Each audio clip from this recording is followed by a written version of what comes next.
We're going to do over the next 8 weeks. Sounds like a long time when you say that. Does any business plan run for 8 weeks nowadays? It does sound like a school term. But that's pretty much what it is. We're going to explore John's eyewitness account about Jesus, digging into that. And the theme is, what if God was one of us? What if God did come amongst humanity? What would that look like? Is it possible that history could become theology, as it were? Can historical knowledge become true and real knowledge of God? That's actually the claim of John's Gospel, and we'll actually touch on a little bit of that later on.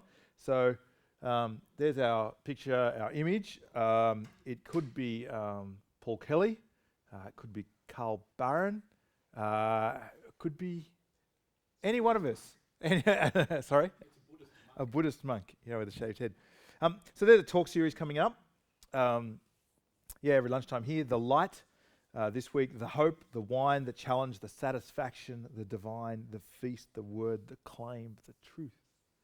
And I like this idea because it is a startling idea, isn't it? That nothing could be more startling or more challenging that God, the Creator, not just a God, but the God, would actually come amongst humanity and make himself known.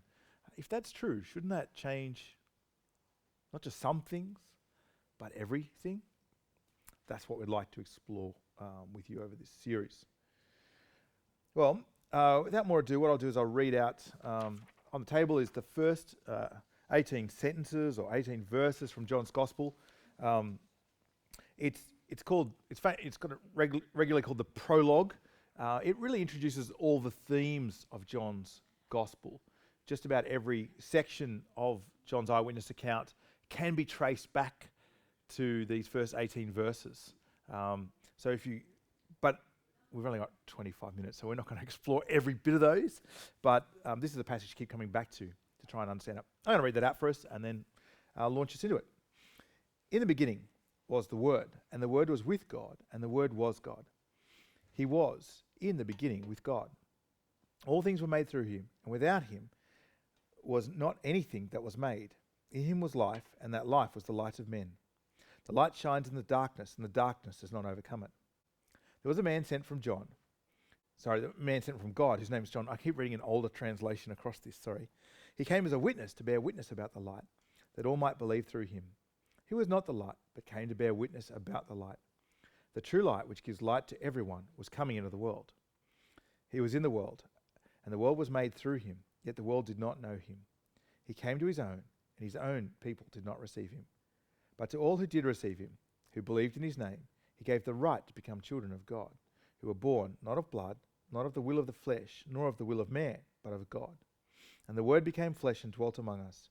And we have seen his glory. Glory is the only Son from the Father, full of grace and truth. John bore witness about him and cried out, "This was he of whom I said, he who comes after me ranks before me, because he was before me." For from his fullness we have all received grace upon grace. For the law was given through Moses. Grace and truth came through Jesus Christ. No one has ever seen God, the only God, who is at the Father's side. He has made him known. Massive themes in that. Well, have you ever stood in true darkness? I was talking to a friend a couple of months ago, and he used to live in Rockhampton. He said there's some caves in Rockhampton. Wonderful, you go into the caves. They've got all the lights on the stalactites. That's right, isn't it? The stalactites that hold on tight, and the stalagmites that might reach the roof. And he said it's an amazing display.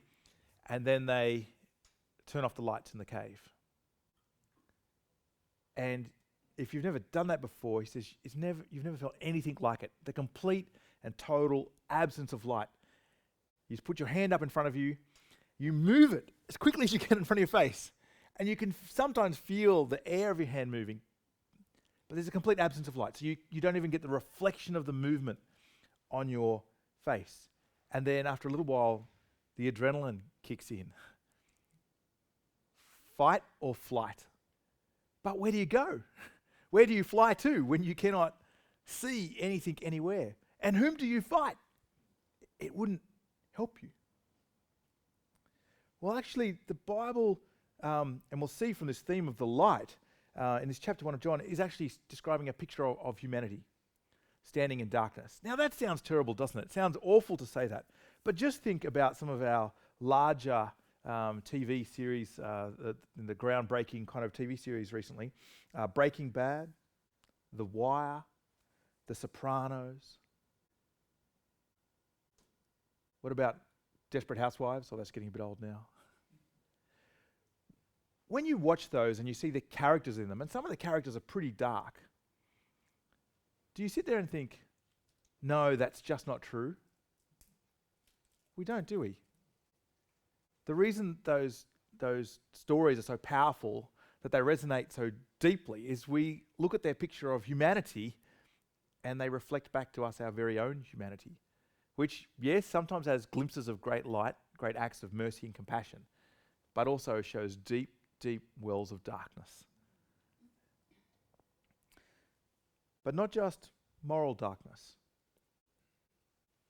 spiritual darkness. That is the source of the moral darkness. Are we in the dark when it comes to spiritual things? I think we must be. There's a proliferation of things that we go after to make ourselves be filled up. There's no clarity about what you should go after. There's no kind of bright crispness about what we should pursue. All sorts of people are arguing for all sorts of things spiritually and pursuing them. And then a new fad comes along. I remember a few years ago it was The Secret. Does anyone remember The Secret? And you could buy the DVDs and the bookstores, and the person made millions and millions and millions of dollars, and now it's gone. And people just ran after this thing called The Secret. But more personally, have you ever felt that darkness? That maybe you yourself have been morally bankrupt at some point, or maybe spiritually bankrupt at one. You haven't known where to turn. Well, into this darkness, and that is one of the Bible's pictures of humanity, comes a man, and he declares, "I am the light of the world. Whoever follows me will not walk in darkness, but will have the light of life." And that man is Jesus. But can you hear the preposterous claim he makes? I'm the light of where? Not the living room, not the bedroom, not the hallway. I'm the light of the world. I'm the light for 6 billion people. But almost equally stunning, whoever follows me will not walk in darkness. His very presupposition is that whoever is not following him, who is without him, is doing what? Walking in darkness. What a claim this person, Jesus, makes. Now, for some of us, his words might feel like a rescue lamp. If you were standing in that cave and you'd been standing there thinking, help, somebody turn back on the lights. Words like this might be like a rescue lamp, if they're true. Well, let's get into the first chapter of John's Gospel and see what lies behind this claim. Who might this person be that could substantiate such an incredible claim? To claim to be the light to the world and the one who overthrows darkness in human life. So what does John chapter 1 tell us about who Jesus is? Well, the first idea is ground shattering. Actually, I'll tell you what the ideas are just to orient you. Firstly, that Jesus existed in eternity. That Jesus is the light for humanity, and I'll explain that more. That Jesus is inclusively exclusive. Jesus is a tragedy for some of us, and Jesus is eternal God. So that's kind of where we're going. But yeah, Jesus existed in eternity. Let me read the first couple of sentences out there. In the beginning was the Word, and the Word was with God, and the Word was God. He was in the beginning with God. If those first three words resonate at all, in the beginning takes you back to the first book of the Bible, Genesis. But you notice here, the scope is bigger than Genesis. Where does Genesis start? Genesis starts with the creation of the world. The scope here is bigger. This was saying, before the creation of the world, there was the Word. And the Word is eternal. See, the Word was with God. In the beginning was the Word. Before creation had been created, before matter sprang into being, there was the Word. Now you might think, well, hang on, well, that's a pretty big claim. But actually it's quite simple. You really have to choose between either God being eternal or matter being eternal. When it boils back, you can say who created the dinosaurs, who created those, who created that. And one of the questions is, well, who created God? I go, well, you have to make a choice. Either God always existed or matter has always existed. The Bible's argument is God is eternal and he created. Notice this language, though, that the word was with God. In the ancient language that this was written in, with, whenever that language word with is used, it's about two people being with each other. It's about personal relationship. It's saying something tremendous here. It's saying the word, and it doesn't really give us many details yet, is personal. It's not a force, it's not rationality, it's not knowledge, it's not an experience, but it's a personal being that was with God. And then, as if that's not enough, the Word was God. That is, whoever the Word is, whatever it is fully, completely, 100% divine. And that what drives it home is sentence 3. All things were made through him, and without him was not anything made that has been made. And who is this Word? Well, in sentence 14 it tells you.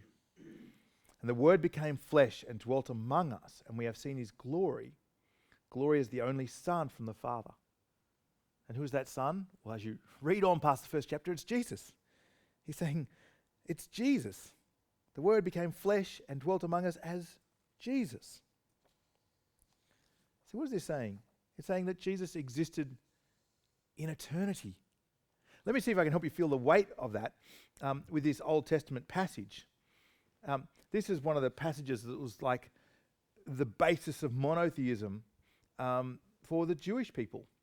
There's 5 or 6 statements like this in the book of Isaiah, and its context is quite important because the Israelites were being conquered by the Assyrians and the Babylonians. And so, if the Assyrian nation is stronger than the Israel nation, or the Babylonian nation is stronger, then surely their gods are stronger. If that makes sense. That maybe Yahweh, the God of the Old Testament, was just a local deity. And in comes the prophet Isaiah asserting this about God. For this is what the Lord says. He who created the heavens, he is God. He who fashioned and made the earth, he founded it. He did not create it to be empty, but formed it to be inhabited. And he said, I am the Lord, and there is no other. There it is. That's the basis of monotheism. There is only one creator. There might be all sorts of other gods that the other nations might believe in, but there's only one creator God who's distinctly different from any other human thought about gods. The single creator who made heaven and earth, fashioned and formed it.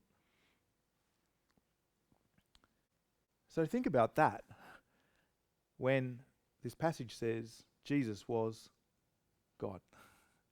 It's saying he's the creator who existed in eternity. Well, that means that if this is right, then lots of views about Jesus must be wrong. They have to be wrong, don't they? The Mormons say that Jesus was the first thing that God made. Well, that can't be right. The Muslims say that Jesus was just a prophet. Well, that can't be right. The average Aussie says Jesus was just a good teacher. But your good teachers don't exist before the existence of eternity. Do they?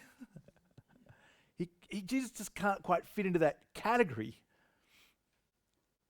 Now, maybe he is not God, but he can't both be God and a good moral teacher, can he? It just will not work. Now, it's interesting, this claim that Jesus existed in eternity, that he's God, is the kind of claim that gets you killed. But it also is a claim that allows yourself to be killed. Because you're going to meet your maker. So one of the first recorded martyrdoms outside the New Testament was a guy called Polycarp, strange name, many fish. I don't know why they gave him such a weird name, but that's what you get with ancient names, right? And the proconsul, one of the Roman proconsuls, had Polycarp dragged in, and he said, look, I want you to recant, to turn away from Jesus. And he said, look, I have wild beasts that will tear you from limb to limb. And Polycarp said, bring it on. And the proconsul said, well then, if you won't turn from Jesus, I have fire and I will burn you. And Polycarp said, it will burn for just a little while, unlike the fire of judgment. See, behind his bold statement was this idea that it's Jesus who stands in judgment over you, O proconsul.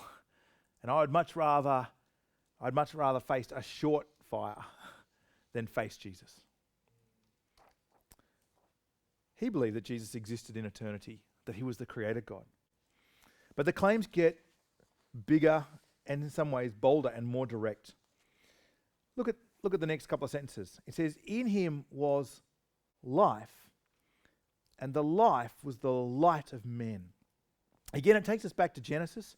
The first thing that God said in the book of Genesis was, let there be light. Yeah. Well done. Let there be light. And so here again, it's picturing this picture of Jesus as light coming to the world. It's another act of creation. It's an act of recreation. But it's more than just that. Look at the next sentence, sentence 5. The light shines in the darkness, and the darkness does not overcome it. It's not just creation. It's an act of recreation, but it's a rescue act.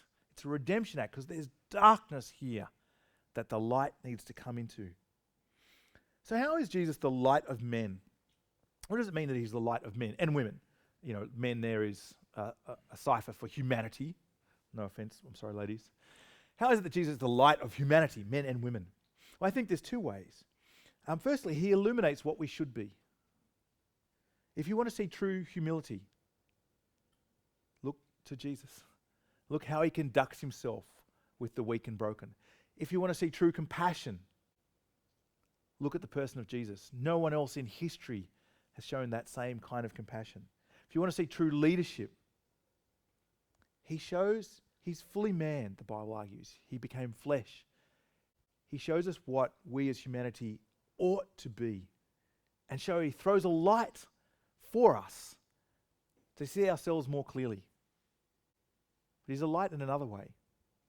That illuminates, but a light also exposes, doesn't it? See, when you see who we ought to be, you also see what we're not. See, Jesus actually as a light of men exposes humanity. And as you look at John's eyewitness account, what you see again and again is his clash with the religious leaders as he exposes their inhumanity. Jesus heals a man on the day of rest, and they want to kill him. Because he healed a man who hadn't been able to walk. See, Jesus exposes our inhumanity.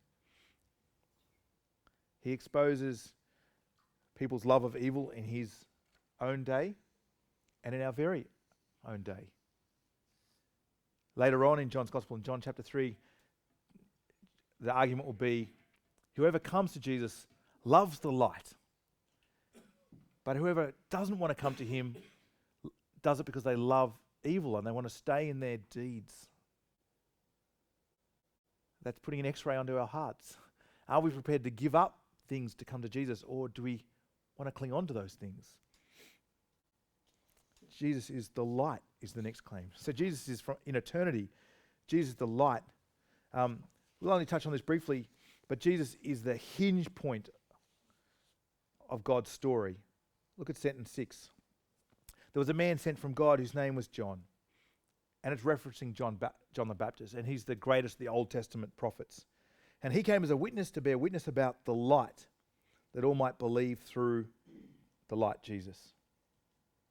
He was not the light, but he came to bear witness about the light. Why is this little hinge here so important about John the Baptist and the link to the Old Testament?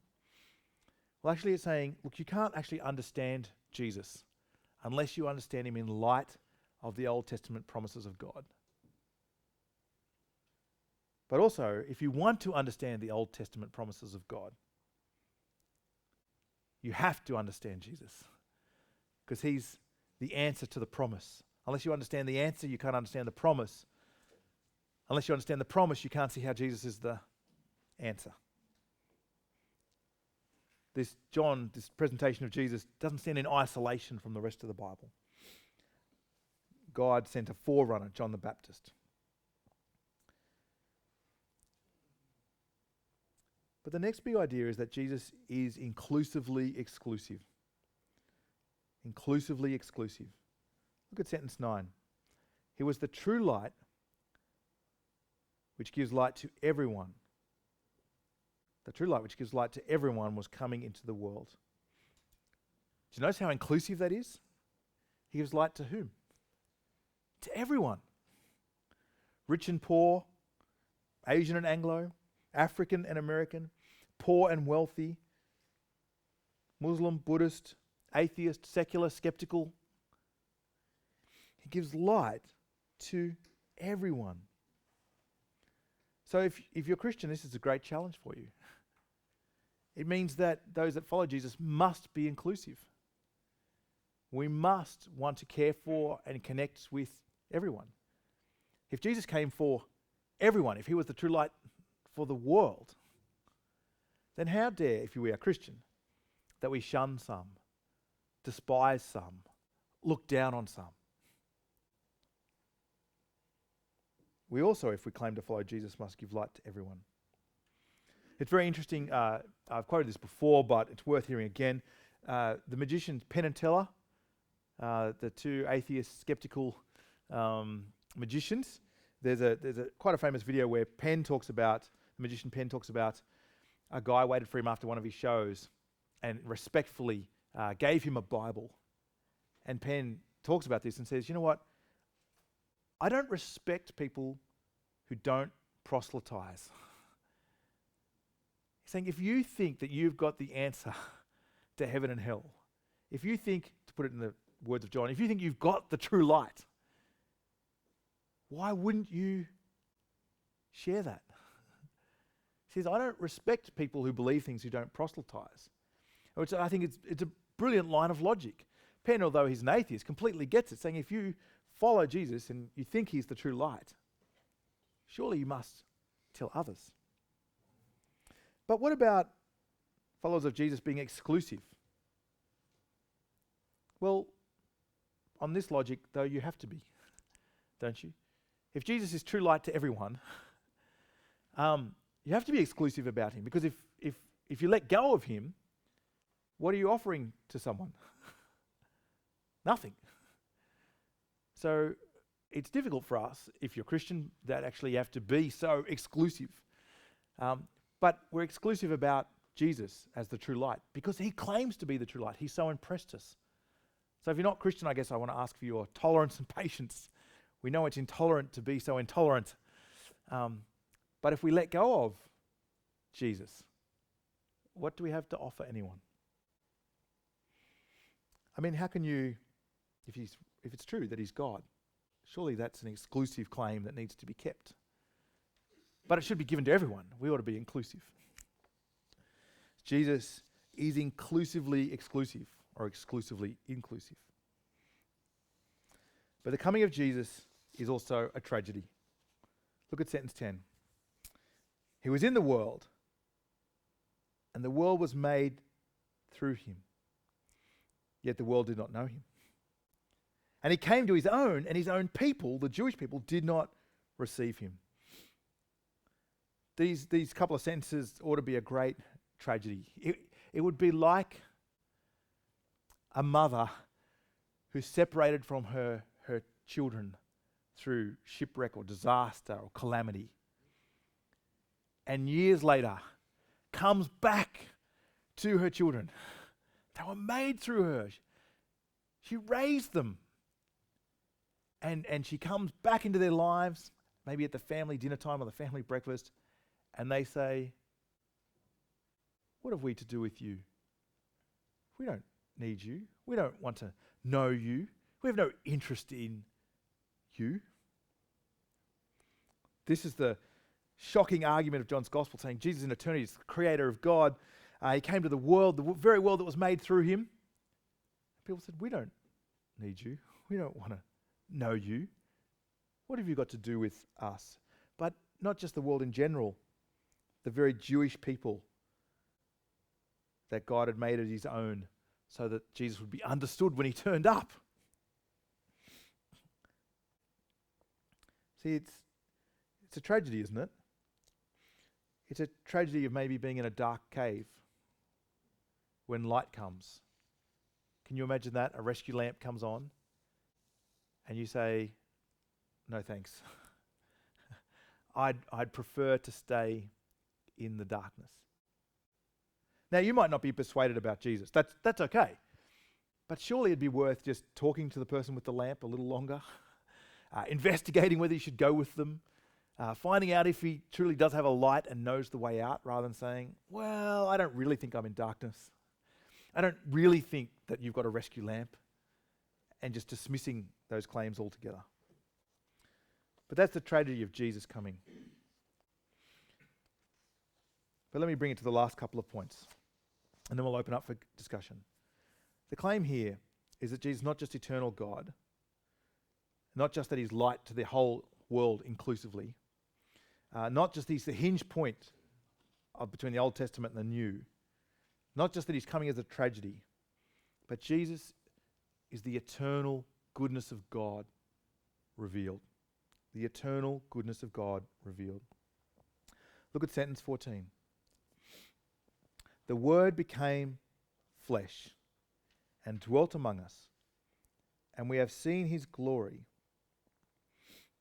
the glory as of the only Son from the Father, full of grace and truth. See in that third little phrase there? That's John's eyewitness claim. We have seen his glory. In one of his letters later on, John writes, we've touched him. We laid our hands on him, saying we've seen his glory. He dwelt among us. He was with us. We ate meals with him. We went fishing with him. We were in boats with him. We walked along dusty roads with him. I'm telling you, this is an eyewitness account. We have seen his glory. That the Word became flesh and dwelt with us.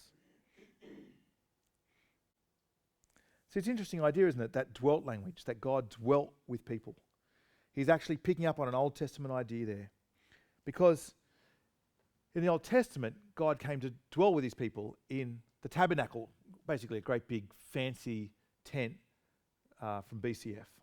No, actually they made it themselves. It wasn't from BCF. But a great big fancy tent that was in the wilderness, and God dwelled in it with his people in the middle of the tent. But he was still essentially unapproachable, because there were sections in the tent and sections within the tent, and only one person, after elaborate rituals, could come in and stand briefly at one day of the year in God's presence. So God dwelt with his people, but even then he was unapproachable. But even more than that, there's two problems with this idea. Again, in the Old Testament, the Jews themselves actually knew that God didn't truly dwell in that physical space, in the tabernacle or the temple. In fact, when Solomon dedicates the temple, he says explicitly in the book of 1 Kings, God, we know that you don't dwell on earth. How can the eternal, unapproachable creator God live in a building? He says, even the heavens do not contain you. He knows that God actually stands outside space and time. And occasionally in the Old Testament, people got glimpses of God, but it was elusive, like a deer in the forest. Just a couple of people, Moses, Abraham. But now look at this language. The Word became flesh, physicality, and dwelt among us. That is, he was with people, right, rubbing shoulder to shoulder, breathing the same air, spilling the same sweat on them. And we have seen not just his physicality, but his glory. So what does it mean to have seen his glory? What does it mean to see his glory? I mean, what is that when it comes to God? We know what glory is for a soccer player, I think. You know, it's their physical prowess. We know what it is for a ballerina. It's the greatness of her leap. We know what the glory is for a president. It's their power to command. Well, when you've seen Jesus' glory, what have you seen? Well, here's an interesting passage from the Old Testament when Moses begs God, the God of the Old Testament, says, show me your glory. Listen to the words here. Moses, now show me your glory. And the Lord said, I will cause all my goodness to pass in front of you. And I will proclaim my name, the Lord, in your presence. And I will have mercy on whom I will have mercy, and I'll have compassion on whom I will have compassion. But he said, you cannot see my face, for no one may see me and live. Well, there's an interesting counterpoint to verse 14, isn't it? We have seen his glory. But you see what God says in answer to his glory is? What is it? It's his goodness, his mercy, his compassion. See, is this Jesus who claims to be the light worth investigating? Is he worth following? Well, read John's account and look at his goodness. Look at his acts of mercy to the poor and the broken. That same mercy and that same compassion that take him to the cross. And the more you understand about what was at stake for humanity, the darkness that we stood in, the more you see his goodness and mercy and compassion in going to the cross, which is how John's gospel ends. Where does this take us? I'll take us to the last sentence, verse 18. Here's the claim. No one's ever seen God, the only God, who is at the Father's side. He has made him known. See, that's the light that Jesus shines. He shines a light on us as humanity. But more than that, he shines a light on God. So we actually get to see God. But not just get to see God, he's done what? Made him known. So we can know God. See, our spiritual darkness is not just a lack of knowledge about gods or moral choices. Our spiritual darkness is that we are estranged from God, the Bible says. We're away from our Creator. But through Jesus, we get to not just know about God, we get to know God personally.